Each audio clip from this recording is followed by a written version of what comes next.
Hello everyone and welcome back to Bacon. Also welcome back at last to Cinderella Phenomenon Evermore. We are still on Claude's route. I'm going to go ahead and just try to do every chapter per video to kind of get through this and make up for the time that I missed.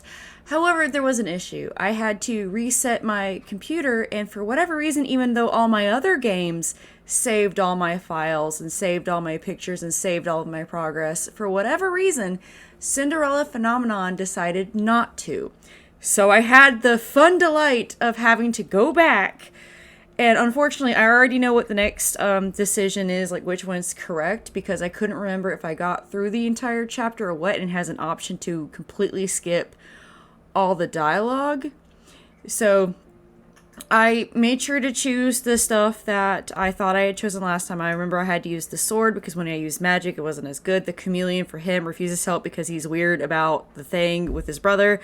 Attempt to create a rose. Join him at the piano because I remember having that rant about the piano.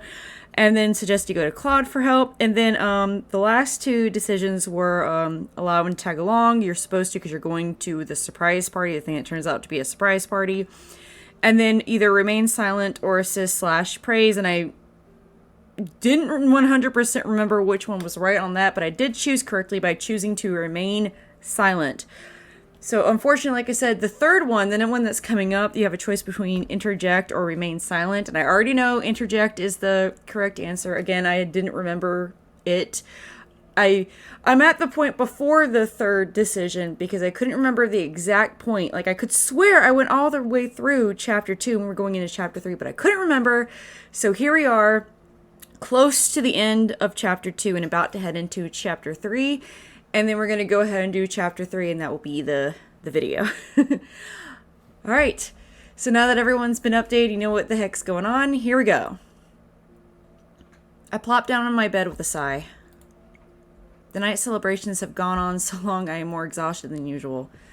Sleep feels incredibly alluring, but I sit up as Klaude enters the room with a bright smile.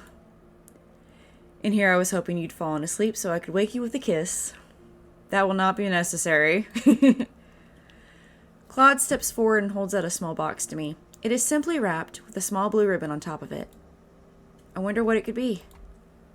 Klaude takes a seat beside me as I unfasten the ribbon at the top and pop the box open. After getting through layers of wrapping paper, I finally find a small box inside. And I do have a bit of cotton mouth, so if I mess up a little bit, I do apologize in advance.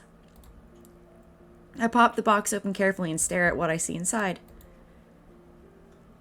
Aw, cute. See, this is when I was doing the skipping dialogue thing. I did not recall this CG at all. So I knew that I most likely hadn't gone through this, but then I thought, well, maybe my memory's just bad. And then when it came to the decision, I was like, I don't remember this decision either. And I clicked one. That's how I found out which one was correct. But then I was like, okay, toward the end, I decided to stop the skipping after the decision was made just to double check, and I realized, yeah, I don't recognize any of this dialogue.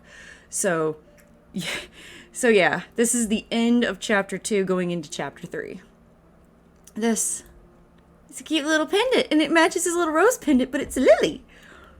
I take the pendant and its chain out of the box carefully and trace the petals with my fingers. My eyes immediately go to the rose pendant on Claude's chest. Oh yes, and that does mean that my little achievements with the little invite cards are gone. So I've already done Rod, and I've already done He Who Must Not Be Named because he's an asshole. And there was no one else, right? Okay, I hope not. I don't think so. I think Klaude was the third, yeah, because I was going to go in order after doing that one guy from that point on.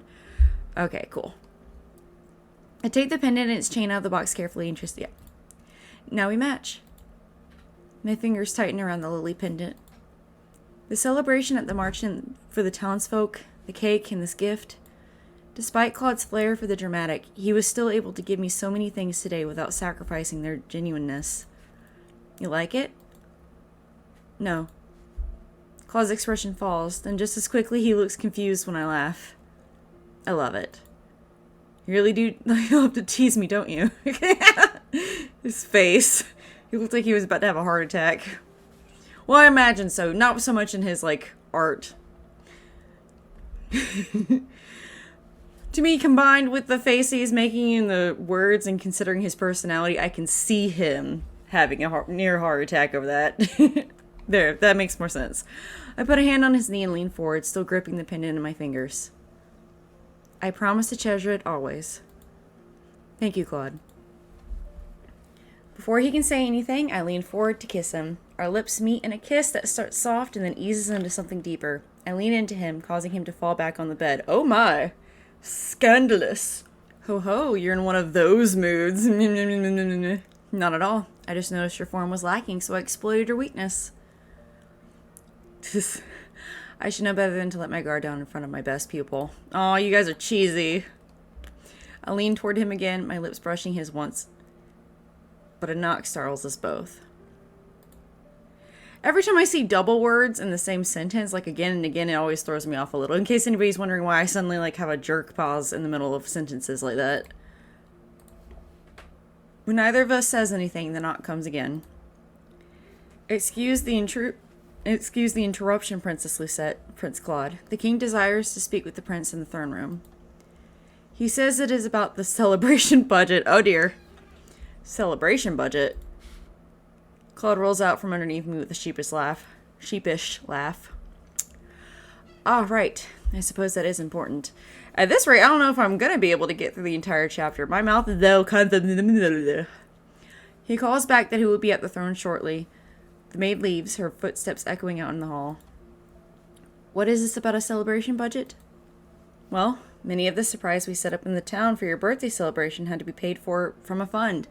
Brigantia helped fund some of this too in honor of her marriage, but... He smiles sheepishly. Again. I am afraid I have yet to explain that part to the king.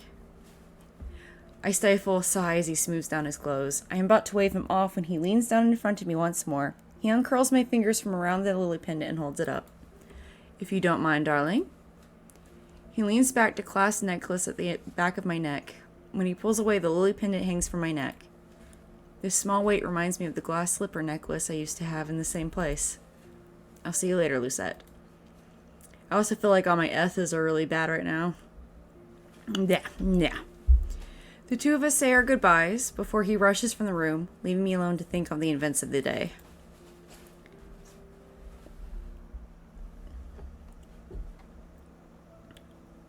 Days pass after that, and the usual schedule begins to fall back into place. Klaude has returned to his usual morning meetings with the king and his class sessions. My own schedule is composed of meetings and lessons, including magic practices with Delora and Waltz. On top of all those things, I have the lessons that I mentioned to Lance. So, unfortunately, if you kept up with my channel, you know that the usual kitty who interrupts videos of these kinds, unfortunately, she is gone. However, my father ended up taking in 5 adorable little black kittens, and we took on 2 of them. So now I have kittens to interrupt me on occasion if you hear anything in the background. They're not trying to get my attention, they're just being stupid with each other. Anyway, Lance took my suggestion to ask Klaude for assistance to heart, which means that I had to find a time that worked for all 3 of us. In the end, we decided on a time after Claude's lesson. This is why we are all gathered in the dining hall now. You're so stiff, you could be a sculpture. Lance attempts to relax his shoulders and ends up slouching. Llama, have you forgotten all of those lessons we took together? I thought your memory was better than that. Lance smiles sheepishly. They're very big about smiling sheepishly, aren't they? I notice his eyes flicker to me, then down to the floor again. Am I making him nervous? I could leave. No. They both say it at the same time. They both speak at the same time. That's what I just said! Klaude sighs as he runs a hand through his hair. For a few moments, annoyance flickers onto his expression, then quickly fades away. He has no patience whatsoever. I'm sorry, Karma. Apologize by getting it right. I know you can do this. We both took speaking lessons together. Now start again. Lance once again squares his shoulders and looks at the 2 of us solemnly. He's about to speak when Klaude holds out a hand. Why do you look so angry? If you have that scowl fixed to your face, you'll intimidate your audience. Lance cringes as he tries to settle his expression into something gentler. A small smile slips onto his face and Klaude sighs again. Now you're smiling. Bro, come on. Don't be so mean to this guy. Like, I have a feeling part of it is just Klaude trying to get back at Lance for whatever it is. But seriously, the poor baby. Stop being such a jerk.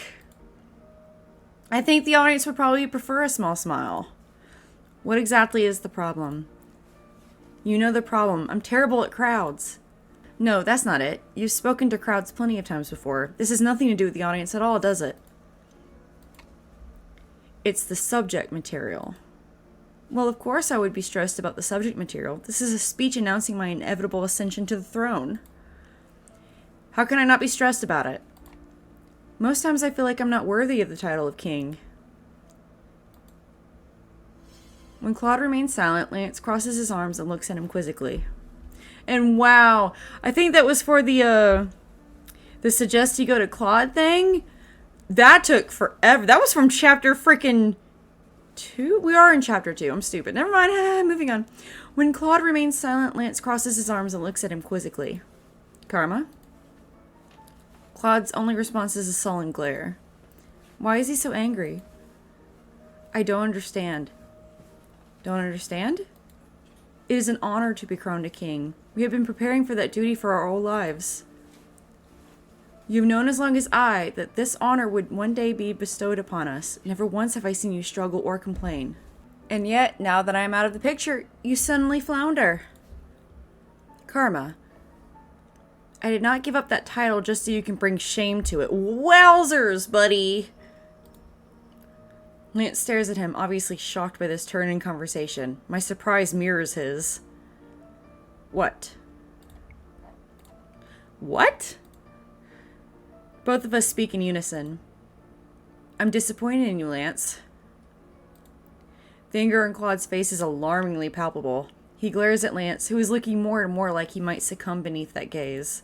He looks mad to me, and I already know it's supposed to interject. I thought this was meant to be a practice session, not a lecture. Chastising someone who is not assisting them, Klaude. This may be their lesson, but Klaude is being unnecessarily harsh. Lucette. We frown at each other for a few moments, our gazes locked. In the end, it is Klaude that deflates and looks away first. Aha! See? The vulnerable expression on his face is both heartbreaking and confusing. He looks guilty, which means that he knows that he is in the wrong, so why is he acting like this? Karma, is something wrong? Klaude scowls. I am unable to withhold my opinion. I step forward, eyebrows furrowed. Lance was simply asking for help, and now you're angry at him for some reason. This is not about him. This is about you, isn't it? Klaude. If this is about my being stressed, then I apologize.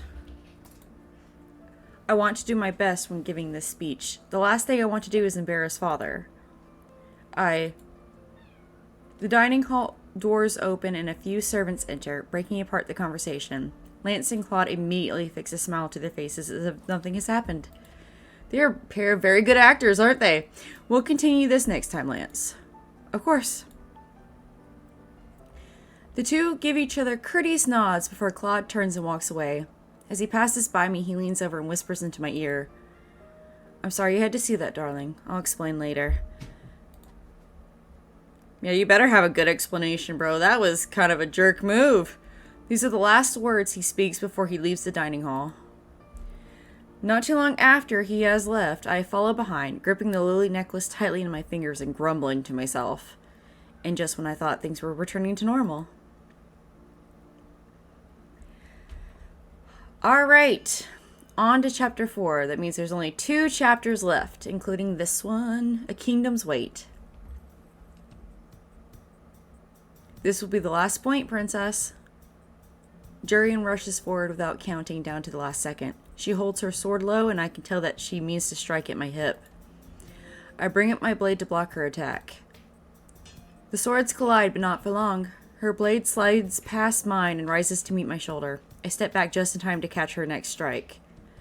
This was supposed to be a practice session with Klaude, but he disappeared earlier this morning before I could catch him. Ever since that strange fight happened between him and his brother, he has been conveniently busy. Why is he avoiding me? I am barely able to dodge Jurian's next strike as I delve deeper into my thoughts. It is not just Klaude's business that bothers me. Ever since he and Lance fought, I have been having nightmares that are most likely fueled by the Tenebrarum. They tend to be an after effect of negative energy. I feel an agitated strand of electricity snake its way up my arm and quickly shake it off before Jurian can touch me. Though I am fast enough to dispel the magic, I am not quick enough to bring my sword up. Jurian gains the final point by tapping her blade on my shoulder. You were distracted. Are you okay, Princess? I am fine. Does this have anything to do with Prince Klaude? He seemed a little off-kilter lately. Garland said yesterday that he looked tired enough to collapse right there in the hallways. He is, as always, overworking himself. He will be fine. He is obviously not all right. I should try to speak with him later. I sheath the sword I am holding. Thank you for agreeing to meet me for practice on such late notice. It's always a pleasure, Your Highness. It's an honor for Garland and I to help you with your swordplay. I love you, Jurian. After sheathing her own sword, Jurian and I make our way over to the tree stump where we have stored our supplies. The last items we pick up are the flowers resting carefully at its base. We make our way silently through the trees and into a clearing where a single gravestone lies illuminated in gentle sunlight. Jurian heads over to the gravestone first and sets down her flowers. Hello, Fritz. I forgot Fritz died in this one for half a second. Poor Cinnamon Roll. She smiles as I set down my lily. I take a step back to look at the gravestone, which has Fritz's name and title engraved onto it. Fritz. For a few moments, I am stuck staring at the gravestone in quiet contemplation. No matter how many years pass, I will never forget the smile he wore on his face as he died, or the apology he uttered with his dying breath. After everything that he did, the least I can do is visit him here once a month to pay my respect. Normally, it is Klaude that is here to pay his respects with me. I lean down beside the gravestone and speak to Fritz briefly. It is a small thing, just a simple prayer for him. Jurian does the same. When we are done, I bow my head slightly and whisper, I hope that you are happy wherever you are, Fritz. I'm not crying, you're crying. After we are done, we head back to the palace together. Our time together is brief. We both have our own commitments for the day. Jurian has nights she must supervise, and I have an obligation to meet with my father and the counselors. After exchanging farewells at the front gate, we both go our own ways. Much to my surprise, the throne room is devoid of the usual advisors when I enter. The king is seated at the head of a mostly empty table. Klaude is the only one that sits beside him. The two of them pause in their conversation to look up at me. Klaude flashes me a sheepish smile, per usual. I scowl back at him. The king looks between the two of us quizzically, but does not comment as I take my seat on the opposite side of the table. I thought this was a meeting to discuss the implementation of a new law. Where are the counselors? Father just smiles at me. There was a change in schedule. It turns out that the law we were meant to discuss today has not been appropriately plotted. The counselors were meant to have proposals ready today, but I concluded that many of them were not aptly prepared and thus decided to reschedule. Their disorganization is astounding. It is no matter. The meeting has already been rescheduled to a time that is more convenient for everyone. Seeing as this time had opened up, I decided to reserve it for the both of you instead. So is he gonna, counsel them? Be like, Father knows best, sir and ma'am. I heard that there's been some issues and a lot of sheepish smiling. Father turns to regard Klaude. Have you given any thought to the situation I posed yesterday? I have. Situation? I know Klaude and Father meet on a regular basis for special meetings, but Klaude does not tell me much beyond the fact that the king usually tests him in some way. Klaude turns to look at me, his expression solemn. The king gave me a hypothetical scenario a few days ago and told me to come up with a solution to it. The situation is this. A threat to the kingdom of Angiel stands at the outskirts of the country. The threat is a group of dangerous witches. Witches. The word forces me to reflect on Angiel's current situation. Though tension between witches and humans has significantly decreased over the past few years, there are still undoubtedly corrupted witches in our midst. It does not matter that the fairy tale curse does not exist anymore. There are still witches who use their magic to threaten humans. I've been trying my best to settle these affairs as the Cinderella bearer, but even my influence is not all powerful. I suppose the king's scenario isn't inappropriate given the kingdom's current social climate.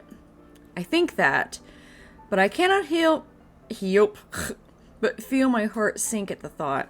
Though Klaude tells me I should not blame myself for these incidents, I cannot help it. Yeah, that seems extremely inappropriate, Father King Man. Even though I am being helped by a lot of people, it is still my obligation to speak with the witches and smooth out the tensions between them and humans. Yeah, what? I guess considering the current situation, it's not completely inappropriate, but still. I shake my head as if to physically dispel the thoughts from my mind, then turn my attention back to the conversation at hand. Isn't this also the route where the resolution with the dad was was very, very rushed, and it was admitted at the beginning of this that they were still kind of a little rocky, or was that Rod's? In this situation, the witches have already harmed some of the citizens. Given this kingdom's previous history with them, what action would you take as king to dispel the threat? Both father and I stare critically at Klaude. My answer still remains the same, Your Majesty. I would refuse to meet this threat with hostility until I have captured and spoken to them. I don't believe that I alone would have the right to judge them. That is an excellent answer, and I appreciate that. I would speak with the witch on the matter before passing judgment. How would you explain this to the townsfolk? What do you mean? What if many of the citizens still wary of witches because of the war? Again, thanks for the reminder, Dad advocated for an immediate death sentence.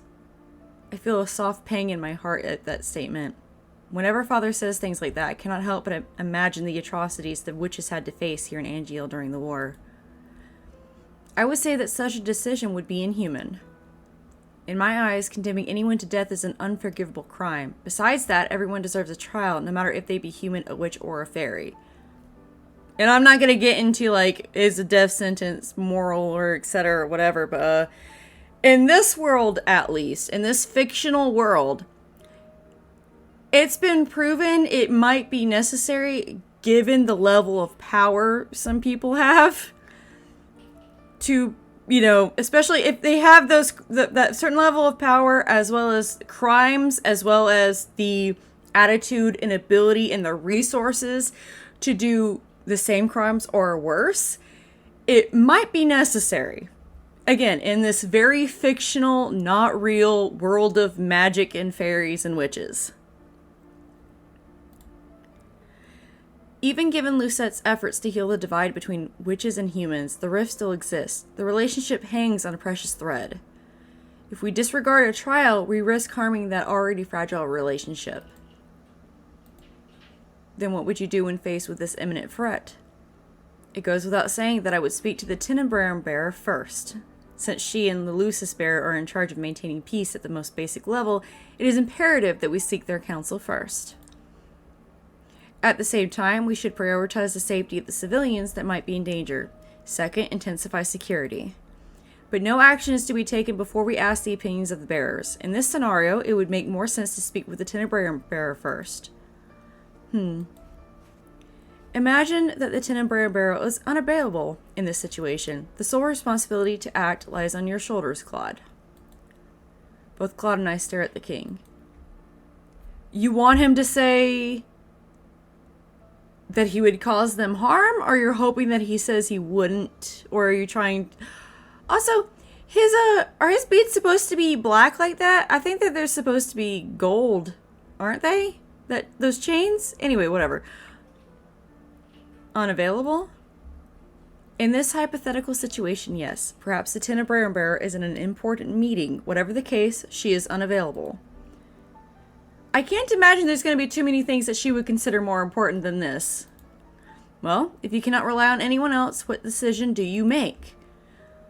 Klaude looks at the king, composed but quiet. He looks like he is struggling to figure out what to say. I definitely think you need to remain silent. If you help him out in this, it's going to look bad for him. He's going to feel, for lack of a better word, emasculated, I feel like. Like, this is one of those things where, like, it doesn't even have to be a masculine thing necessarily. This is one of those things where if someone stepped in for me to assist me on a decision that I have to make on a scenario that is relying on me and my answer, I would not appreciate someone stepping in to assist me.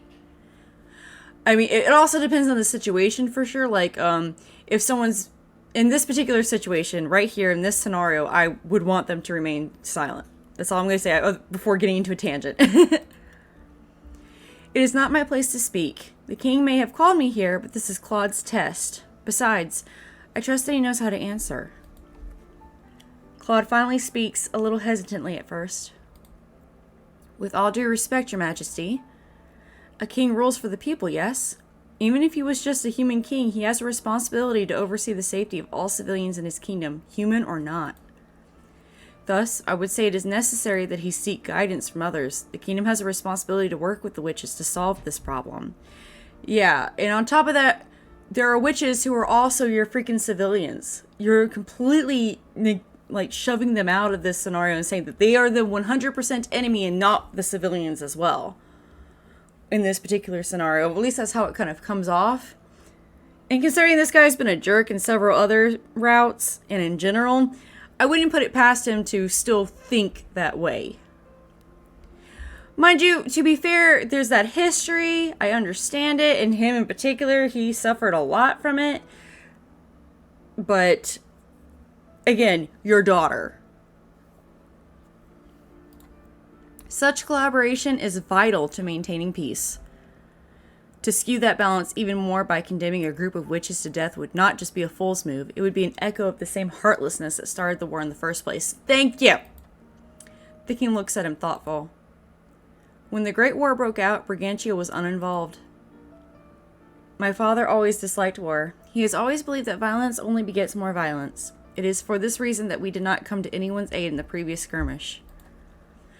I heard about the notorious Hilda growing up. Stories of her radiant beauty and strength, of her intimidating but regal existence. When those stories became tales of a woman whose heart was made of ice, I was not fearful. I was saddened. I often wonder what could be done to bring such a noble figure to madness. He is the first person to have sympathy for Hilda. Like, real, genuine, not afterthought sympathy, I feel like. Like, because every other person's like, oh, if only we could have helped them in some way. Like, Parfait, or Faye, rather, who has so much fault in all of this. Who's like, oh, she was my friend, but I could do nothing for her. And that just felt like really fake guilt and empathy. And I don't feel like Rod really gave too much of it either, to be honest. But he's also, his personality is also more, a lot less forgiving and a lot more, this is how it affected my family, and my family comes first. And as far as the guy I don't want to talk about, he just in general has no empathy or concern or anything for anyone but himself. I've met many good witches in NGL, and I can say with pure conviction that there are many that can be trusted, even despite the current divide. Yeah! A king may wear a crown on his head and have the final say, but he must always take advice from those that have more experience than him. It is so strange to see Klaude so humble. Speaking outside of hypotheticals, Your Majesty, I am extremely lucky. Lucette will make the perfect queen. She's a natural-born ruler who has learned balance better than any of us. Aw, you still manage to be a flatterer no matter the situation. I say that, but I cannot help but smile. At first, there is no immediate response to Klaude's words. Father looks thoughtful as he strokes his chin, taking in his words. Then, abruptly, he laughs. Klaude flushes faintly. Did I speak out of line, Your Majesty? No, not at all. I am just amused. I do not know the Brigantian king well, but on the occasions that I have met him, he has spoken just as you have. He is a man that upholds his morals no matter the danger. Some may see it as selfishness or naivety, but in the end he has always strived for balance and peace. That is the reason you took up the sword, isn't it? To protect the peace? The flush on Klaude's cheeks becomes a dark pink. Seeing him so embarrassed in front of the king makes me smirk. Yes, Your Majesty. I should also mention that he plays with swords because he finds them flashy. Lucette, darling. Oh, could you? The king laughs before waving the comment off with a smile. I am not worried about you, either of you. When the time comes for you to wear crowns, I know that this kingdom will be in capable hands. It is a blessing that I still have Father here to help guide my hand. I have always been prepared to take on responsibility as the queen, but I also know that it is a very heavy weight. I am glad I am closer with Father now, so that I can seek his counsel. I still feel like it was Karma's route, where it was sort of a very sudden, rushed, out of nowhere forgiveness between her and her dad, where they didn't actually have like a full talk, and it was in Rod's where they were still on rocky grounds. So I still feel like there hasn't been much closure between her and her dad as of yet. You know, like, he just suddenly was okay as a dad, and she just was suddenly okay with having him as a dad, and everything else was forgiven. Okay, cool. I mean, great that you can move on and everything's working out good, but I don't know. I would feel like that there would be some lingering feelings of something. Like, even if she doesn't feel them in the forefront, they would be messing with her subconscious, and that could have actually been a really fun plot point to add some extra drama to this. But I don't think they did, of course, and I don't think there's really going to be much drama beyond this stuff. The two of you are excused. Your Majesty? That is all I required of you today, Klaude. The same goes for you, Lucette. I will let you know when I have rescheduled the meeting with the advisors. Both Klaude and I sigh out in unison when the king excuses us. The two of us have barely left our seats when the king speaks again. I am sorry, Lucette. Sorry? I hope you didn't find that scenario offensive in any way. Thank you for apologizing, my man. Perhaps once I might have, but I understand Father's reasoning. I'm glad that he is making an effort to understand my feelings, at least. Same. I never meant to imply you were not doing a good job keeping the balance as the Tenenbaum bearer. I am proud of you and the work you put into this kingdom. Is he only apologizing for that?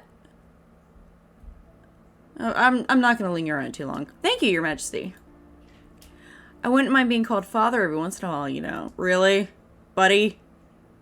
The two of us exchange smiles before I turn back to Klaude. By the time I turn around, however, he is already at the doors. Even as I watch, he passes through them without glancing back. Bro!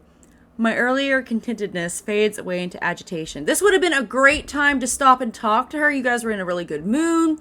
You were both really calm, so you could have had like a full civil conversation about what happened, and you have open free time right now, so why? He is not getting away. You tell him. I hurriedly say my farewells to the king before rushing out the door after Klaude. Klaude has only made a few steps down the hallway when I hold up my hand and gather ice at my fingertips. The ice gathers at Claude's feet and roots him into place. You get him! Not so fast, coward prince.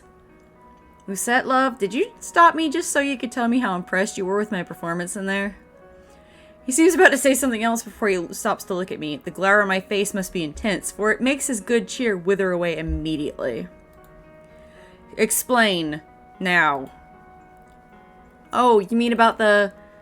Klaude stops to glance at someone approaching behind me. I barely have any time to follow his gaze before I notice that Lance has stepped in between us, frowning. Karma? Llama? Lance narrows his eyes at him. I challenge you. What? I challenge you to... Excuse me! Lance's eyes widen when he sees me standing there. He eyes the ice at my fingertips and at his brother's feet before cravenly stepping back with an apologetic smile. Someone needs to pay attention to his surroundings, given that he is a prince and could be, you know, assassinated, kidnapped, harmed in some way, if he doesn't. Sorry, I got so riled up I didn't even realize you were standing there, Princess Lucette. Uh-huh. You should freeze his feet to the ground for that, Lucette. I ignore Klaude and turn to Lance. I need to speak with Klaude about something important, Lance. So unless this challenge of hers cannot wait, I would prefer you come back later. Don't test her, bro! Oh, my apologies. It's typical Brigantian tradition to challenge those who you want to prove yourself to. Lance narrows his eyes at Klaude. That is why I'm here to challenge you, Klaude. In the end, he is so riled up he completely ignored me. That's probably not a good thing for someone who's about to become king. Klaude looks at him for a few moments disgruntled, then he smirks. Usually I'm the one to challenge you, but if you insist, you're going to have to let me choose the challenge. I haven't forgotten the last time you chose chess.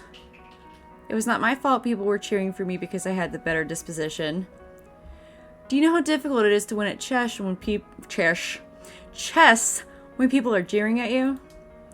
Lance inclines his head toward me. Why don't we let the princess select the challenge? Klaude looks like he is about to protest before he notices the frown on my face. Fine. After you select this challenge, I'll tell you everything you want to know, Lucette. No more running. You promise? I promise. I can either put them on a level playing field or give Klaude the advantage. I don't really feel like chess would be a level playing field. It sounds like, I don't know if that was the first time. I almost could swear it's been mentioned a few times, maybe in other routes, that he's not always the best at chess. But this is about, so it would look like I'm choosing Lance if I go with chess. But sword fighting seems like it'd be way too easy for Karma to win. I mean, Klaude. Well, I guess it doesn't matter, but either way. So either, these are not good choices. If you want to give them a proper playing field, like a level playing field that's completely equal, you should have them both do something that is brand new to them that they both have to learn on the fly. You know? Something like that.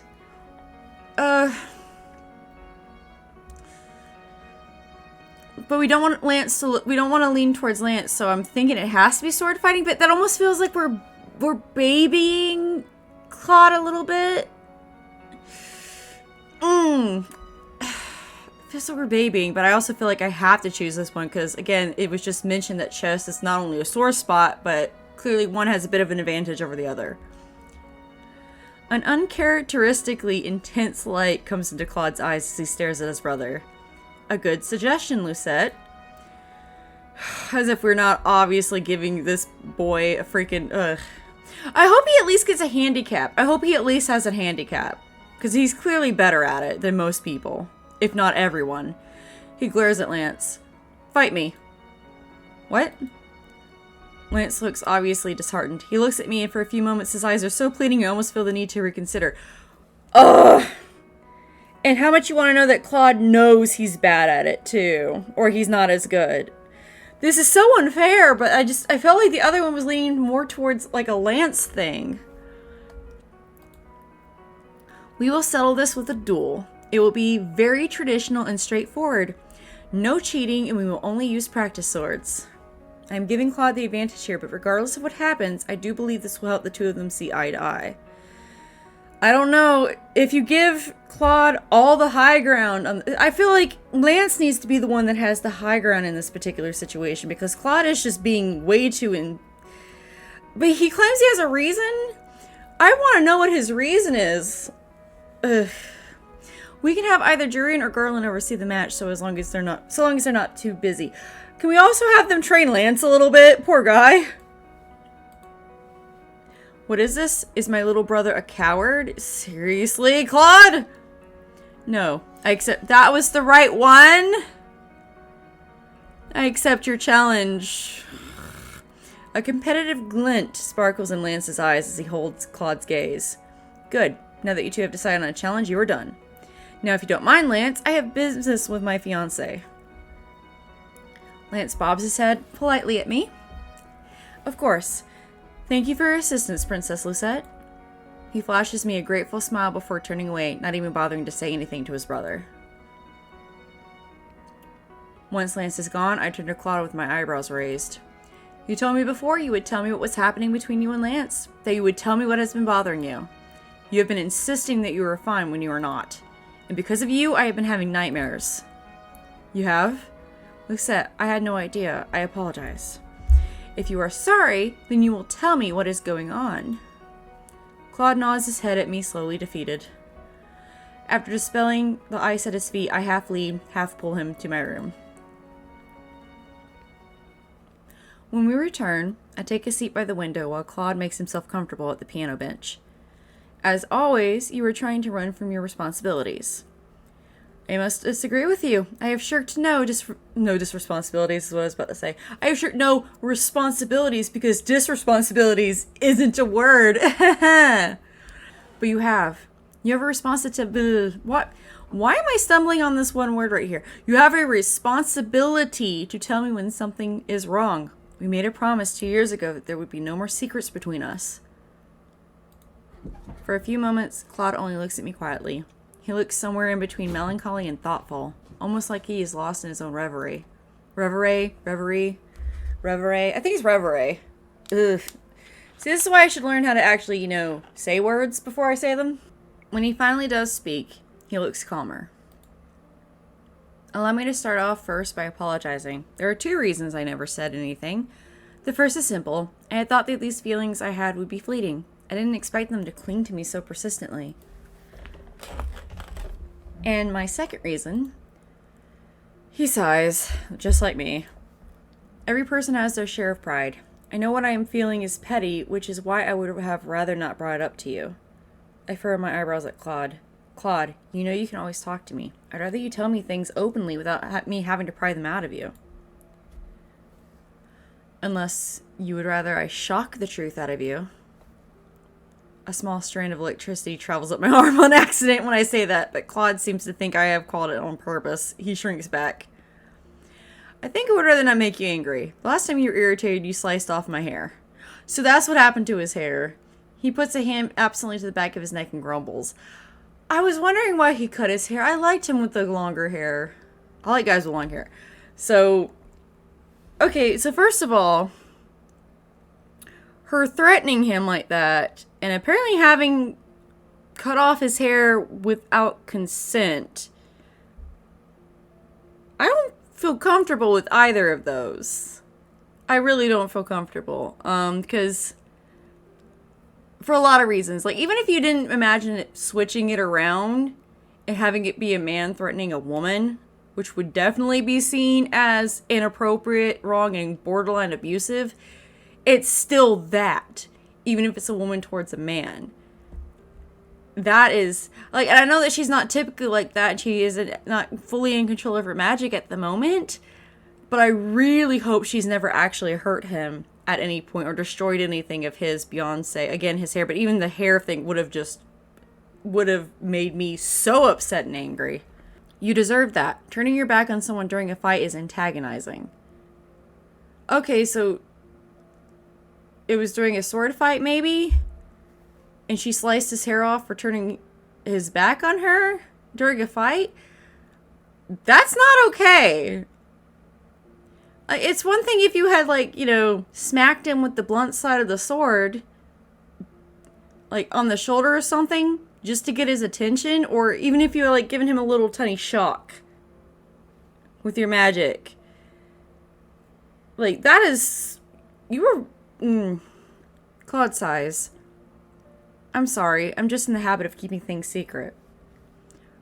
I've told you before that my father and mother are all about appearances, haven't I? Father believes that keeping things to oneself is a good way to show self-discipline and control. I've always lived by those words. It wasn't until I met you that I began to realize how important sharing the truth was. There are a lot of guys that are raised like that. Well, not just guys, but there's also a lot of people in general who are raised that way. And I don't see how anyone could have a truly healthy relationship with anyone. Friendship, family, romantic, at all, without being able to communicate. There's just no way to me. A relationship, sure, but a healthy one, no. He leans back against the piano, eyes narrowed slightly in thought. Finally, he shrugs his shoulders. And what I meant by the little shock is no more than say the same as a pinch, just something to kind of surprise him. If you want the pathetic truth, then I'll share it willingly. My current irritation comes from a lack of self-confidence, my brother's and mine. What? Hard to believe, isn't it? A little bit, but I kind of saw that coming too. Usually the people who pretend to be the most self-confident are usually the ones that aren't. Usually. I think back to the way Klaude interacted with the king in the throne room. To me, he seemed quite at ease. He crosses his arms and groans. Lance is like a mirror. What? Whenever he is here, I can't help but think on the things that I left behind, the responsibilities I have before me. And only that, but Lance's insecurities remind me of my own. His stem from his lack of confidence in leading, and mine stem from being inadequate at following. All my life, I've been trained to be the Brigantian king. I was a good student. I couldn't afford missing my lessons because I was naturally gifted.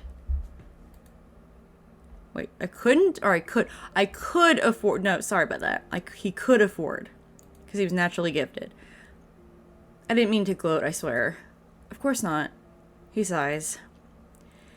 Anyway, here, every lesson is a struggle. Your father holds different opinions on politics and responsibilities. Sometimes when I am sitting in with the council listening to them make decisions based off Angeal's conflicted history, I feel out of my element. Staying with you and Angela was my choice, and I wouldn't change it for the world, but sometimes I miss home. I miss the comfort of responsibilities that I know. So the reason you were so irritated at Lance earlier was because you were jealous of him? I suppose if you wanted to simplify the problem, yes, but jealousy is such an ugly word. It's coming more off to be I didn't really read it as jealousy personally. I guess that seems to be what they're trying to convey, but I actually more read it as just he misses having the convenience of what he knows. And he got his confidence from being as good as he was at being the next prince of Brigantia. At being a Brigantian prince. Because being an Angeal prince, Angelian, however you would say that, being a prince of Angeal and then eventually a king of Angeal isn't as convenient, it isn't as easy, it doesn't come to him naturally, and it's kind of making him realize he's not as good as he thought he was. And that can be a scary thing to realize, you know? That you aren't as good at the thing that you thought you were good at, because it's a different situation and things change. He runs a hand through his hair and sighs.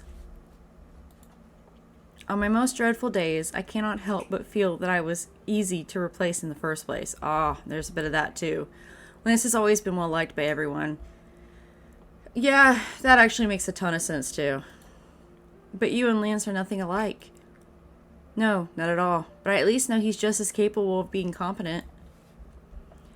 Yet when I see him now, being so insecure of himself, I feel doubly irritated. If he is going to take up the title that I have been training for all my life, the least he can do is take it seriously. Number one, I think he is taking it seriously. And number two, I kind of understand his feelings towards Lance now.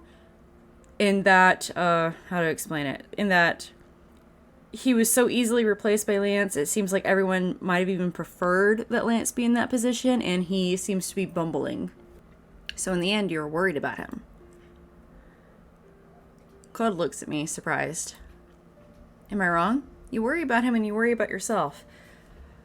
And that makes sense to all of this situation as well, too. So again, it might have been jealousy. It's probably just being discombobulated. It kind of feels like he's bumbling or not taking it seriously. And it's like, considering everything that had been put on top of Klaude's shoulders, and that people still seem to have preferred Lance, but at the same time, he's also just worried that he's just not going to do well at his position. There's all these different feelings. Humans are complex, yo. The more I talk about it, the pettier it seems. This is why I didn't want to bring it up in the first place. Well, okay. So we're already trying to sympathize with him. But how far can we really sympathize with him, being as we haven't been in this position before? But teasing him also seems mean. And I haven't been saving like I'm really supposed to be doing. Okay. Okay, so sympathizing with him, I'm not so sure how far that's going to get. We've already been trying to kind of pinpoint the problem. We're already kind of discussing it. But that feels like that's the more correct answer, because teasing him just seems mean. Teasing him seems mean. But at the same time, their whole relationship has been kind of on the back and forth a little bit. You know, teasing each other back and forth. But it's still, in this case, it seems mean to tease him. So we're going to go with sympathy. I stand up and walk toward him. There was a time when I felt those same things. My life was plagued by jealousy and homesickness. I moved to sit beside him on the bench. When Delora cursed me 2 years ago, I had thought my life was over. I may have had an empty life in the palace, but it was still my life. I had been accustomed to playing my role, to living my life. And then suddenly that was all taken. That's true. She actually can sympathize with him pretty good, can't she? Though I never voiced the opinion aloud, I was always jealous of Emmeline, who had taken my spot. That's true. That's I keep forgetting that she does have siblings. She has Emmeline and Rod.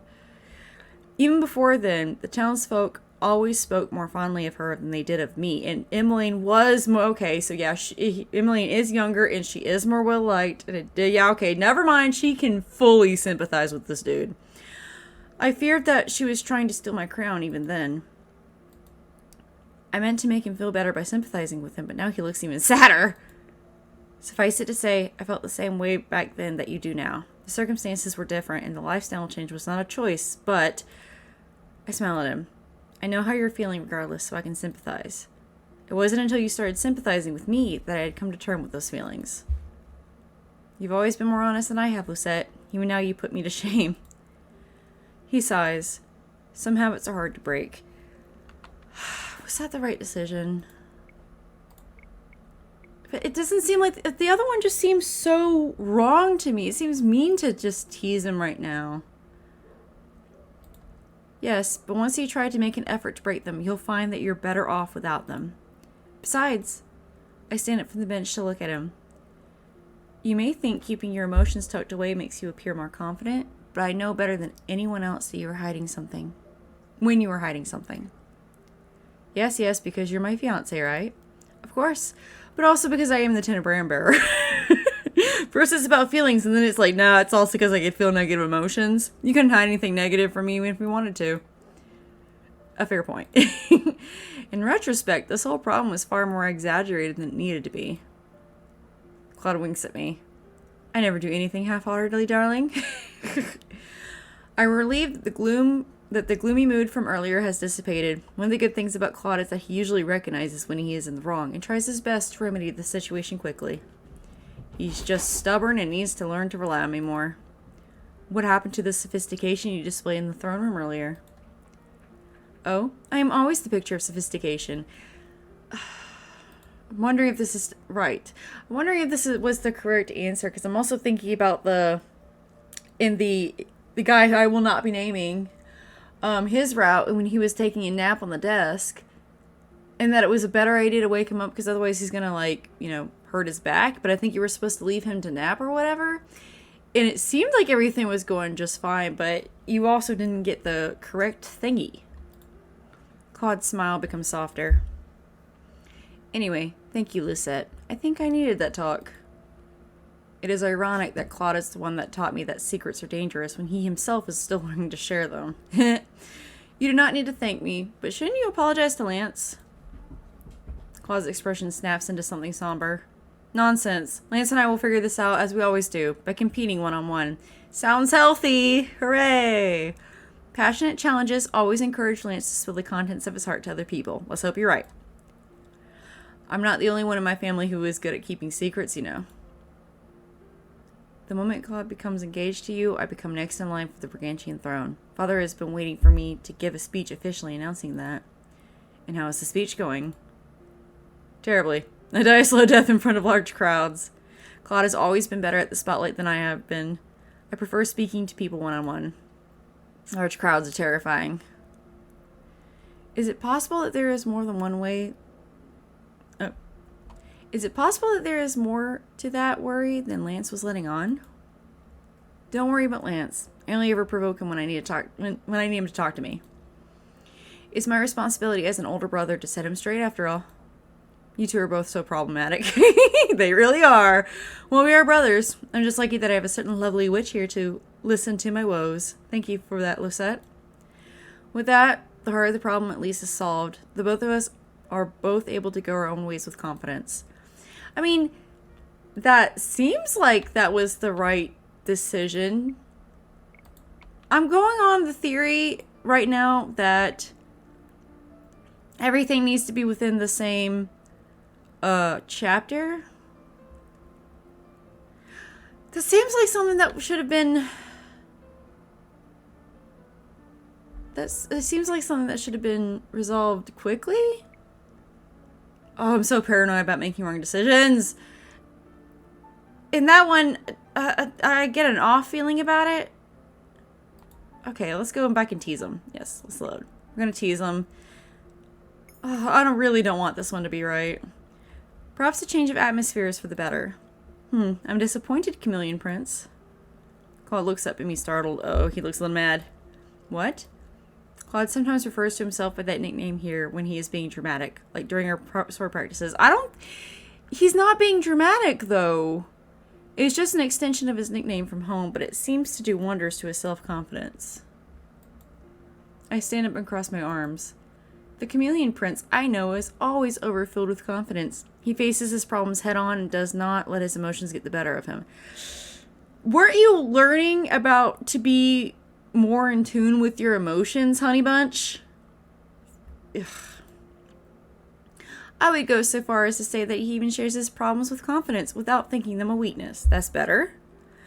The man sitting here before me is indeed a petty man, but only because he lowers himself to such. Not sure how I'm feeling about this little thing, Lucette. I'm afraid you've been demoted to chameleon now. Klaude rises from the bench and takes a step toward me. Did you just say demoted? Your heart is as cold as ice, love.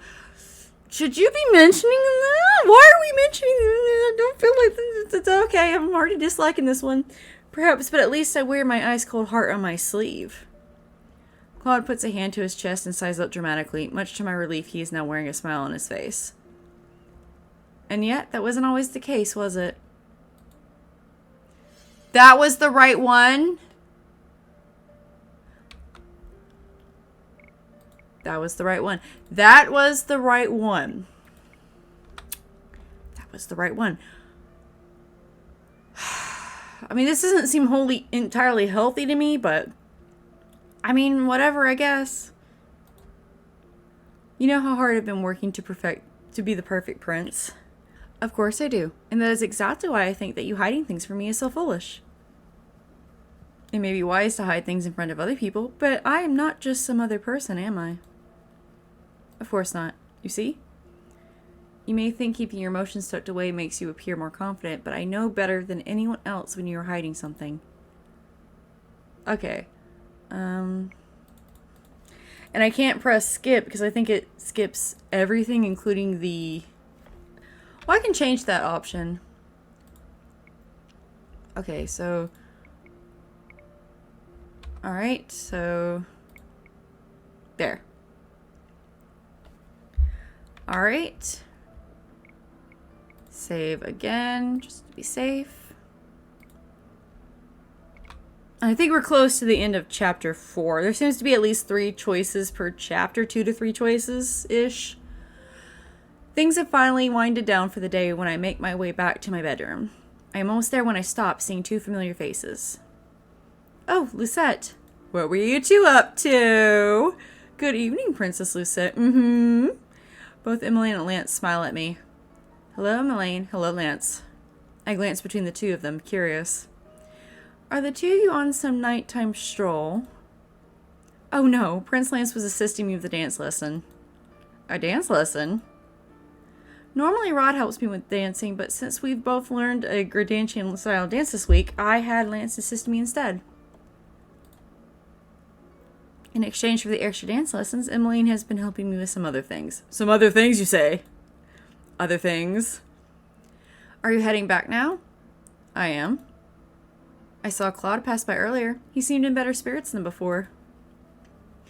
Lance's expression darkens at the mention of his brother, Karma. Emmeline looks at him curious. Oh right, you have that challenge with him in a few days. It seems that they figured out a time then. Lance narrows his eyes. I will destroy him. Oh my. And here I thought Rod and I were competitive. Anyway, we're going to head out now. Good night, Lucette. The 2 of them pass me by, and I continue on my way to my bedroom. The first thing I see upon entering the room is Klaude standing in front of the wardrobe, looking deep in thought. He mumbles lightly and casts a glance over his shoulder at me as I enter. What, no knock? Not when this is my room, no. He pauses briefly, his eyes fixated on me for some reason. Without even realizing it, I grasp the pendant at my neck. What? Is there something on my face? It's too bad they're not showing the pendant here on her little icon doodle. You know, like, it'd be nice to show the little changes whenever they give her, like, jewelry or pieces of clothing or something. I just noticed you were wearing the necklace. My fingers loosen around the pendant. Why wouldn't I be wearing it? It's become my most valuable possession after all. I can see the recognition in Klaude's eyes when I laugh. He glances again at the necklace, eye soft. I'm glad I could get you something you can always wear around. As for me, he returns his attention to the closet. Looking for something? Yes, one of my nightshirts. He sighs as he squints into the wardrobe. I already know what shirt he is looking for. I'm amazed that he has not already found it, considering I can spot it on the bed. I slowly inch my way around toward the shirt as he closes the closet doors. I manage to grab it and hide it behind my back just as he turns around. Lucette, have you seen? He stops when he notices the way I am standing against the bed. Slowly, he begins to make his way over to me, a casual smile on his face. I wonder where it could be. He knows! He stops right in front of me and then, without any words at all, attempts to grab the shirt from behind me. I dodge out of the way just in time and circle the bed to put some distance between us. He raises an eyebrow. What's this? Are we playing some kind of game now? A game? This is no game. I'm just getting back at you for keeping secrets from me. I try my best to frown at him, but to no avail. The smile keeps coming back to my lips no matter how much I try to force it off. That's adorable. Perhaps if you ask me very nicely for the shirt, I shall return it. Klaude takes a step forward and lays a hand on his chest. Lucette, my love, could you please return my shirt? Dramatics aside, I cannot help but cave beneath his pleading gaze. I am about to hand the shirt to him when he reaches forward and in one swift motion snatches it straight out of my hands. Hey! Klaude shrugs out of his coat with a coy smile. You should know better than to let your guard down in front of me, darling. He turns his back on me as he pulls off his shirt and reaches for the other one. Let my guard down in front of him? Hardly.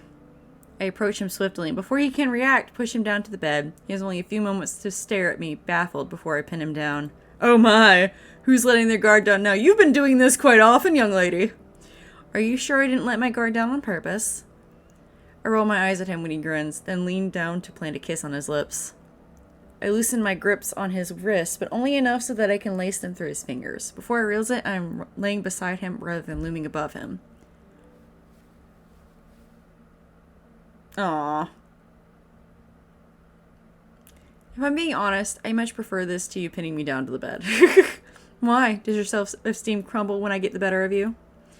Still as sharp as a knight's blade, I see. I miss his long hair. Sharper than you in any case. Klaude opens his mouth to say something, but I do not give him the chance to retort. I seal his lips with a kiss. It looks like he leaned in, actually. He pulls me closer and brushes a finger against my lips. It truly is impressive that you always manage such sharp words, even in moments like these.